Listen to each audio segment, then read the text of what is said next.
Good morning student. हम पढ़ रहे थे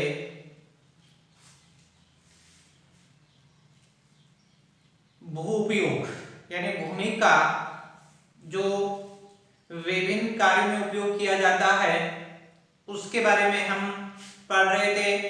और इसके अंतर्गत है हमने दो डायग्राम बनाए थे पूर्ववर्ती, और उन डायग्रामों के द्वारा है विभिन्न कार्यों में जो भूमि का उपयोग किया जाता है उसके एक डायग्राम बनाया था 1960-61 का, दूसरा डायग्राम बनाया था 2014-15 का।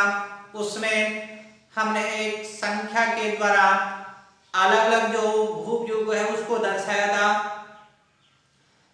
दोनों डायग्राम में भूमि का जो विभिन्न कार्य में उपयोग किया जाता है उसका प्रतिशत है उसे दर्शाया गया था। और उसके बाद एक सारणी बनाई गई थी, उस सारणी के द्वारा सन 1960-61 और सन 2014-15 में जो भूमि का उपयोग किया गया है उसका है वो प्रतिशत दर्शाया गया था। यानी किस वर्ष है कौन से कार्य में भूमि का जो प्रतिशत है उसमें वृद्धि हुई और कब है उसमें कमी हुई, उस कमी और वृद्धि को उस सारणी के द्वारा दर्शाया गया था। हमने है वो कल अध्ययन शुरू किया था भूमि का जो उपयोग है, भूमि के उपयोग के अंतर्गत जो वन भूमि है, वन भूमि के अलावा जो कृषि के लिए अनुपलब्ध भूमि है उसका हमने अध्ययन कर लिया था। आज है प्रति भूमि के अतिरिक्त अन्य कृषि अयोग्य भूमि, यानी जो तीसरा बिंदु है भू उपयोग के अंतर्गत। इस भू उपयोग के अंतर्गत जो तीसरा बिंदु है प्रति भूमि के अतिरिक्त अन्य कृषि अयोग्य भूमि, यानी प्रति भूमि और पुरातन प्रति भूमि यानी एक साल से ऐसी भूमि जिस पर कृषि कार्य नहीं किया गया हो वो प्रति भूमि, और पुरातन प्रति भूमि वह भूमि जिस पर 5 या 5 वर्ष से अधिक समय तक है कोई कृषिगत कार्य नहीं किया गया हो। आगे इसके बारे में बढ़ा जाएगा। तो तीसरा जो बिंदु है प्रति भूमि के अतिरिक्त अन्य जो कृषि अयोग्य भूमि है, इसके 3 है श्रेणियां हैं, 3 भाग है। पहला है स्थायी चारागाहों तथा अन्य कृषि अयोग्य भूमि। प्रति भूमि के अतिरिक्त अन्य कृषि अयोग्य भूमि है, इसे 3 भागों में बांटा गया है। कितने भागों में? 3 भागों में। पहला है स्थायी चारागाहों तथा अन्य कृषि अयोग्य भूमि। दूसरा भाग है विविध वृक्ष फसलों तथा उपवनों के अधीन भूमि। शुद्ध बोए गए क्षेत्र में ये भूमि शामिल नहीं है। और इसका तीसरा प्रकार है कृषि योग्य बंजर भूमि, जहां 5 या 5 वर्ष से अधिक से खेती नहीं की गई हो। यानी तीसरा जो भाग है वो है कृषि योग्य बंजर भूमि। कृषि योग्य यानी कृषि हो सकती है परंतु वर्तमान में इस भूमि पर कृषि कार्य नहीं किया जा रहा है। कृषि योग्य बंजर भूमि जहां 5 या 5 वर्ष से अधिक वर्षों से खेती नहीं की गई, यानी जो प्रति भूमि के अतिरिक्त अन्य कृषि अयोग्य भूमि है इसे 3 भागों में बांटा गया है। पहला है स्थायी चारागाहों तथा अन्य कृषि अयोग्य भूमि। दूसरा है विविध वृक्ष फसलों तथा उपवनों के अधीन भूमि, जो शुद्ध बोए गए क्षेत्र में शामिल नहीं है। और तीसरा जो प्रकार है कृषि योग्य बंजर भूमि, जहां 5 या 5 से अधिक वर्षों से खेती नहीं की गई, यानी 3 भागों में है इसे बांटा गया था। वो 3 भाग हैं आपके बोर्ड पे लिखे हुए हैं।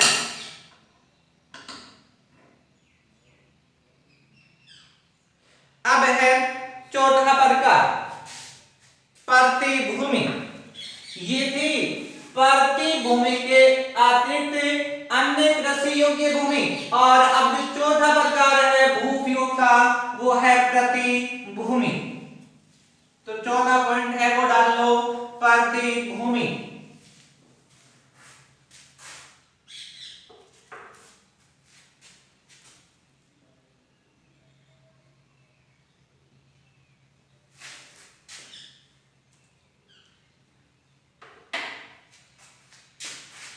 चौथा प्रकार है प्रतिभूमि।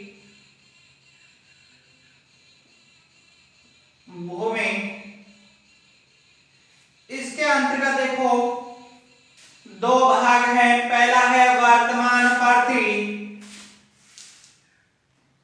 यानी प्रतिभूमि को कितने भागों में बांटा गया है? दो भागों में बांटा गया है। पहला भाग है वर्तमान प्रति,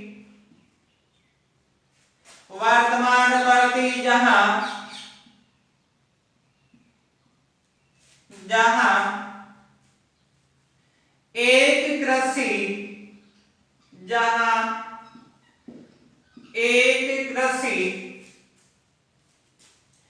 वर्षीय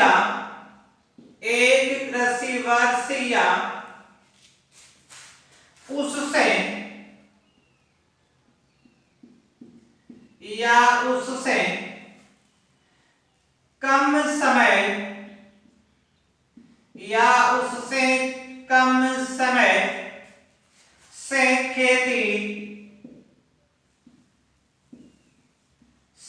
खेती न की गई हो।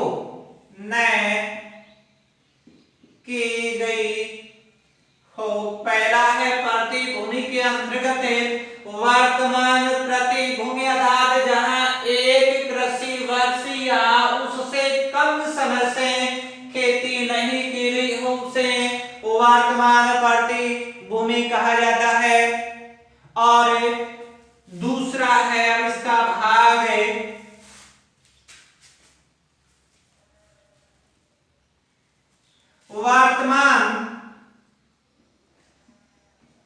वर्तमान प्रतिभूमि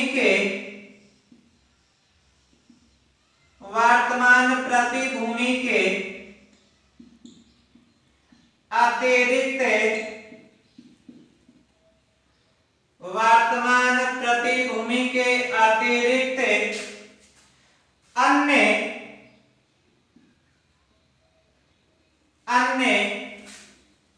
वर्तमान प्रतिभूमि के अतिरिक्त अन्य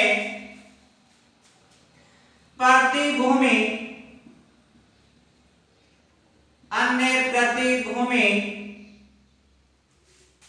या पुरातन प्रति, या इसको दूसरे नाम से भी जाना जाता है। किस नाम से? पुरातन प्रति। आप देखो पुरातन प्रतिभूमि किसे कहा जाता है? जहां एक से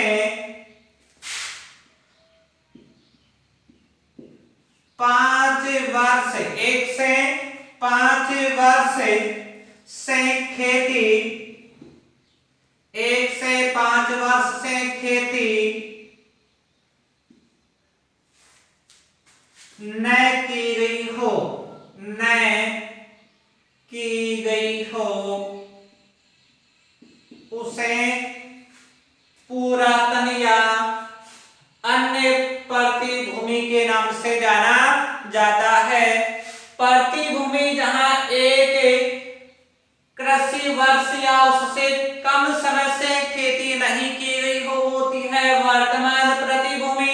और वर्तमान प्रतिभूमि के अतिरिक्त अन्य प्रतिभूमि या पुरातन प्रतिभूमि जहां 1 से 5 वर्ष से खेती न की गई हो उसे पुरातन या अन्य प्रतिभूमि के नाम से जाना जाता है। प्रतिभूमि है इसके भी कितने भाग हो गए? 2 भाग हो गए। वर्तमान प्रति अर्थात यहाँ परिभाषा भी पूछी जा सकती है कि वर्तमान प्रतिभूमि किसे कहा जाता है? ऐसी भूमि जहां या उससे कम समय से खेती न की गई हो उसे वर्तमान प्रतिभूमि कहा जाता है। अलग अलग परिभाषा भी पूछी जा सकती है कि वर्तमान प्रतिभूमि किसे कहा जाता है? ऐसी भूमि जहां एक कृषि वर्ष या उससे कम समय से खेती न की गई हो उसे वर्तमान प्रतिभूमि कहा जाता है। अब प्रतिभूमि के दूसरे भाग के अंतर्गत अन्य प्रति या पुरातन प्रतिभूमि किसे कहा जाता है? ऐसी भूमि जहां 1 से 5 वर्ष से खेती न की गई या कृषि कार्य न किया गया हो उसे अन्य प्रतिभूमि या पुरातन प्रतिभूमि के नाम से जाना जाता है। तो ये चौथा जो भाग हुआ प्रतिभूमि का। अब है पांचवा।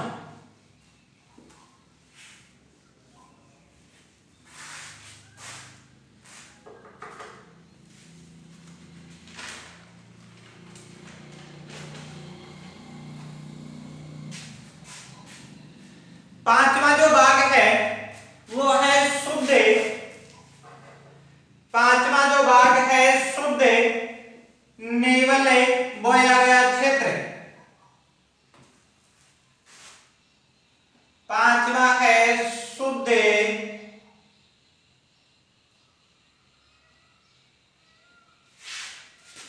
शुद्ध या नेवल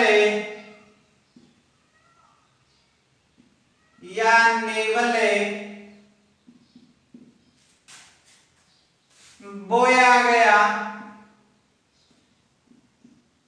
या नेवल बोया गया क्षेत्र।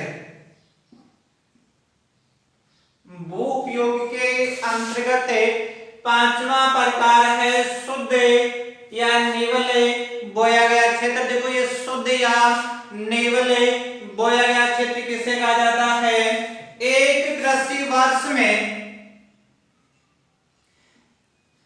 एक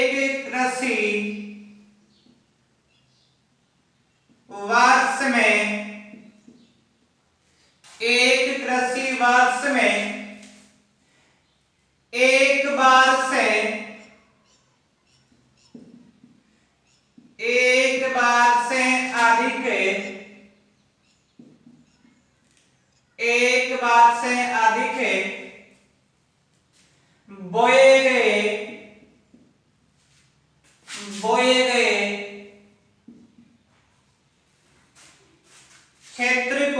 बोए गए क्षेत्र को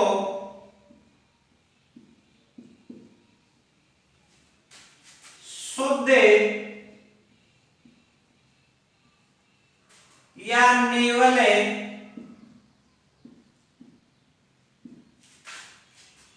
बोए गए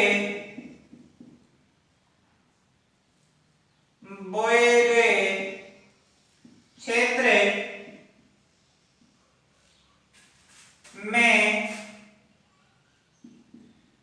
में जोड़ दिया जाता है।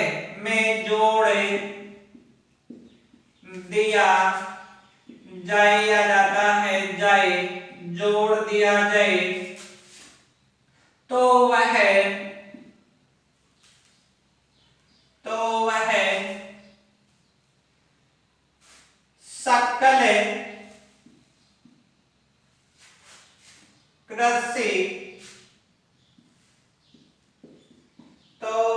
सकल कृषि क्षेत्र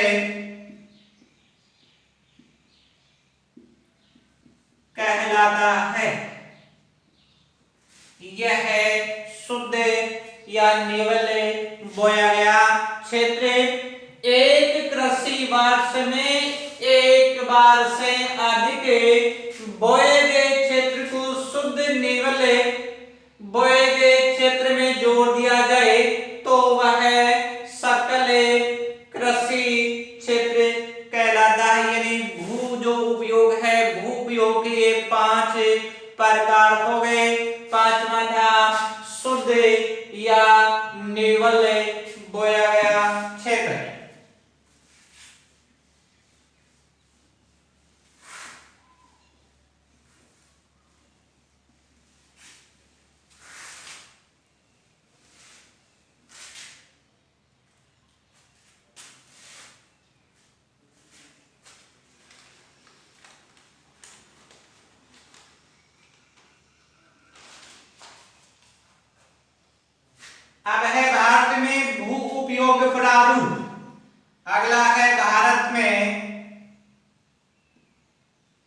भारत में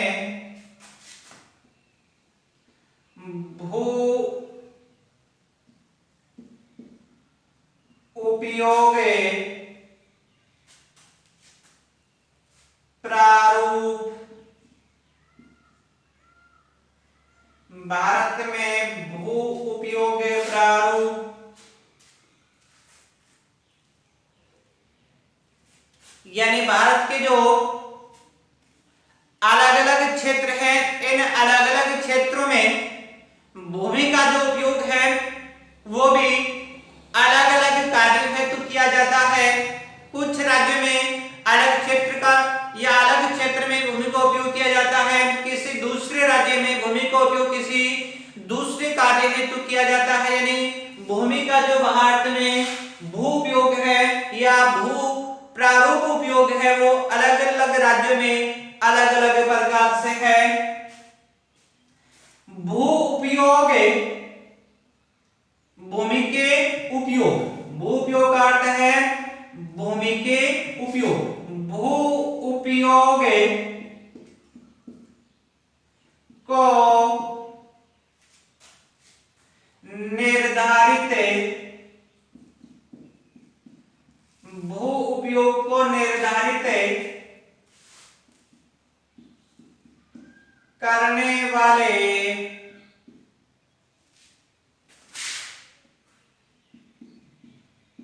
कारकों को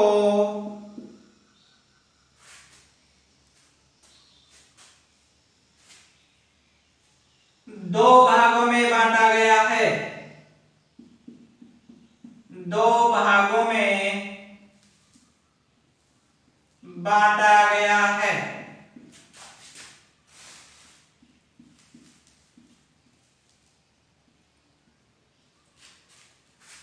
भारत में भू उपयोग प्रारूप भू उपयोग को निर्धारित करने वाले कारकों को कितने भागों में बांटा गया है? दो भागों में। पहला है भौगोलिक कारक, पहला है भौगोलिक या भौतिक, भौगोलिक या भौतिक कारक, भौगोलिक या भौतिक कारक है। इनमें देखो कौन कौन से कारक हैं वो शामिल है।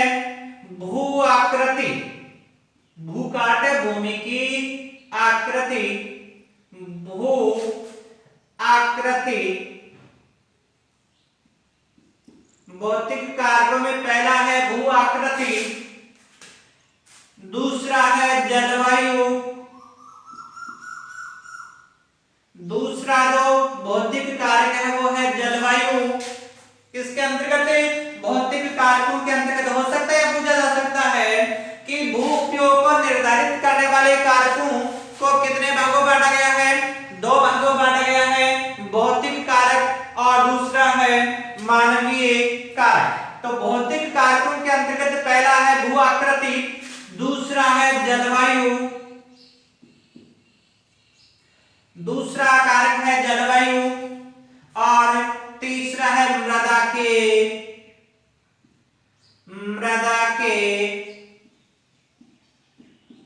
प्रकार। यानी भू उपयोग प्रारूप को निर्धारित करने वाले कारकों को दो भागों में बांटा गया है। कितने भागों में? दो भागों में। पहला है भौतिक कारक। भौतिक कारकों में कौन कौन से कारक हैं जो भू प्रारूप को निर्धारित करते हैं? पहला है भू आकृति, दूसरा है जलवायु और तीसरा है मृदा के प्रकार। यानी भूमि की आकृति भौतिक कारकों में है। भू प्रारूप को निर्धारित करने वाला पहला कारक है भूमि की आकृति। अलग अलग भागों में भूमि की जो आकृति है वो अलग अलग प्रकार की होती है। दूसरा है जलवायु, यानी भूमि के प्रारूप को निर्धारित करने वाले कारकों में जलवायु का भी महत्वपूर्ण योगदान होता है। और तीसरा जो प्रकार है भौतिक कारकों में वो है मृदा के प्रकार। मृदा का अर्थ है मिट्टी, मिट्टी है एक समान नहीं होती है या एक प्रकार की नहीं होती है, अलग अलग प्रकार की मिट्टियां होती है। तो मिट्टियों का जो प्रकार है या मृदा का जो प्रकार है वो भी भू प्रारूप को निर्धारित करता है। तो भू प्रारूप को निर्धारित करने वाले कारकों को दो भागों में बांटा गया है। पहला था भौतिक कारक।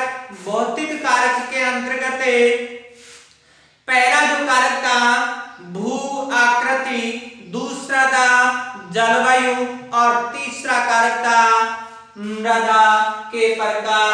ये तो था अपना पहला है कारक, कौन सा? भौतिक कारक। अब दूसरा है मानवीय कारक। दूसरा है मानवीय कारक। भू प्रारूप को निर्धारित करने वाला जो दूसरा कारक है वो कौन सा है? मानवीय कारक है। दूसरा कारक है मानवीय कारक।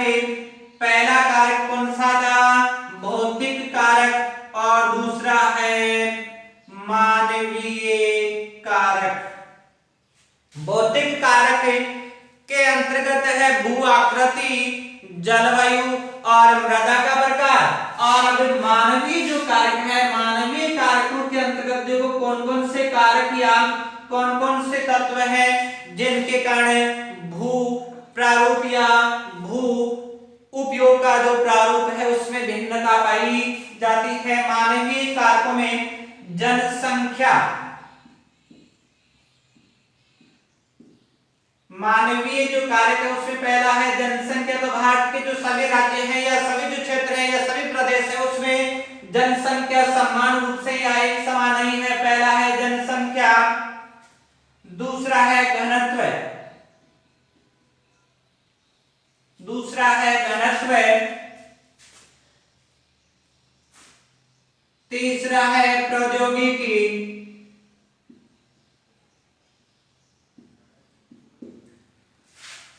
प्रौद्योगिकी, तीसरा है प्रौद्योगिकी क्षमता, तीसरा कारक है प्रौद्योगिकी क्षमता और चौथा है सांस्कृतिक, चौथा है सांस्कृतिक और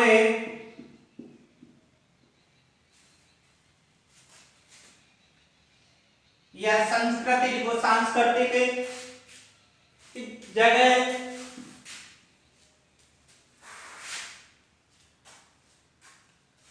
संस्कृति, संस्कृति व परंपराएं,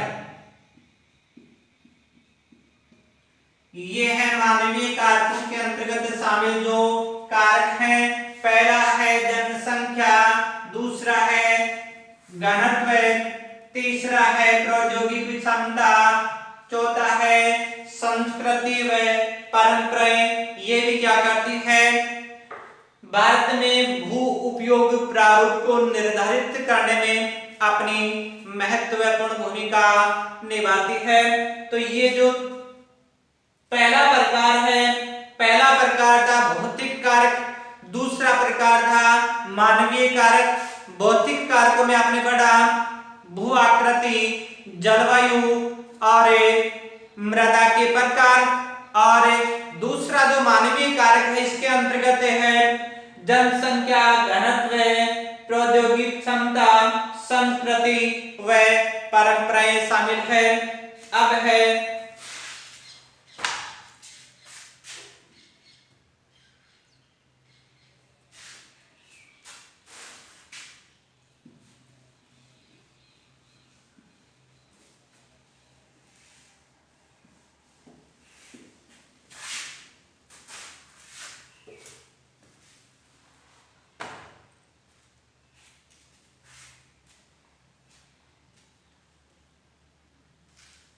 इससे संबंधित है। अब थोड़ा सा अलग अलग जो क्षेत्रफल है भारत का, कितना, कौन से राज्य में कौन सा क्षेत्रफल कितना है इसका है वो आकलन किया गया है। भारत का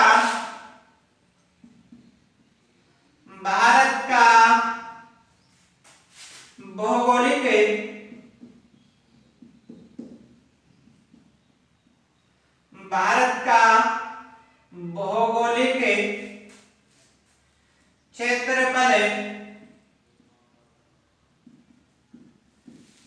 क्षेत्रफल 32.8 लाख है। भारत का भौगोलिक क्षेत्रफल कितना है 32.8 लाख वर्ग किलोमीटर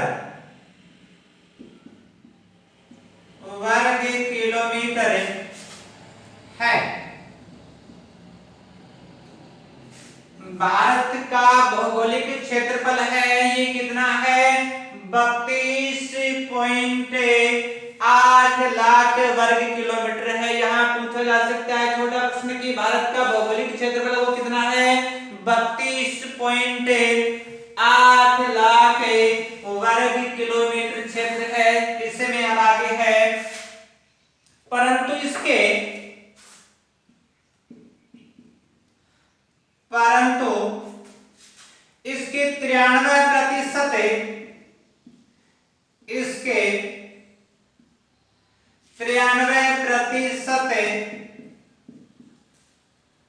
93% भाग के आंकड़े 93% भाग के आंकड़े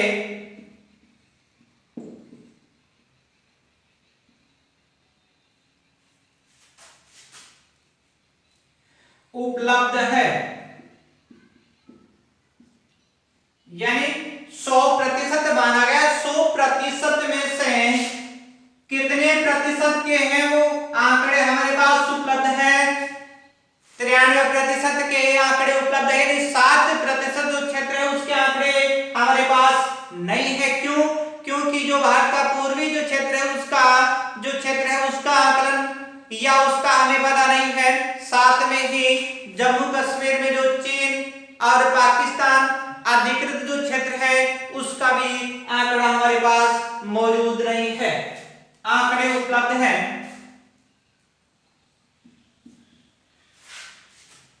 क्योंकि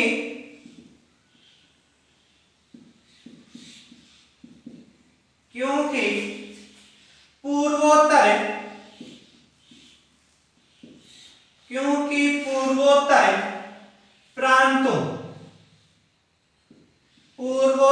प्रांतों में असम को छोड़कर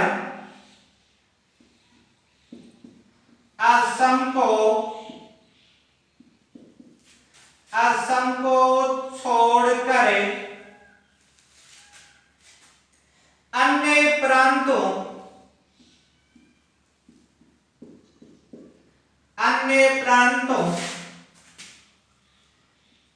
के सूचित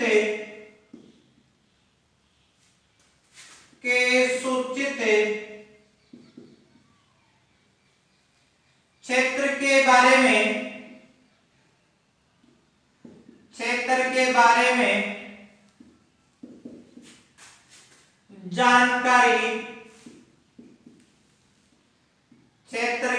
में जानकारी उपलब्ध नहीं है।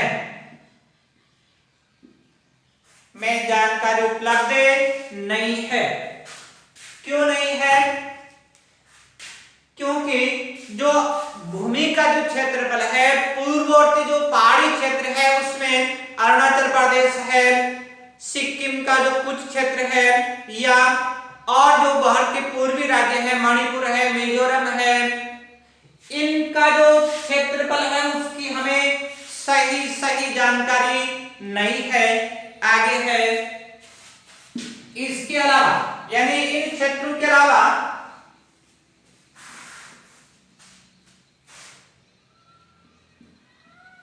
इसके अलावा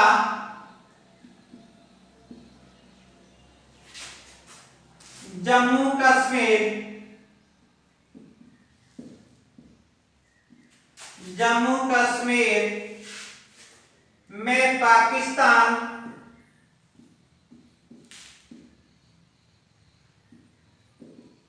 जम्मू कश्मीर में पाकिस्तान और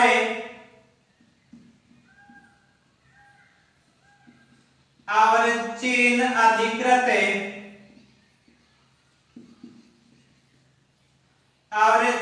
अधिकृत क्षेत्रों, चीन अधिकृत क्षेत्रों के भू उपयोग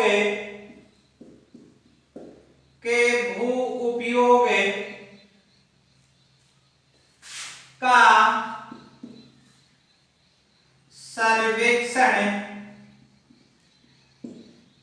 सर्वेक्षण नहीं हुआ है। यही कारण है कि हमारे पास जो जानकारी उपलब्ध है वो जानकारी कितने प्रतिशत भूभाग की है, केवल 93% भूभाग है उसकी जानकारी हमें प्राप्त है। 7% क्षेत्र की हमें जानकारी नहीं है। यानी भारत के कुछ पूर्वी राज्य हैं, उन पूर्वी राज्यों में केवल असम को छोड़कर बाकी राज्यों का जो भू प्रारूप है उसकी जानकारी भी हमें नहीं है।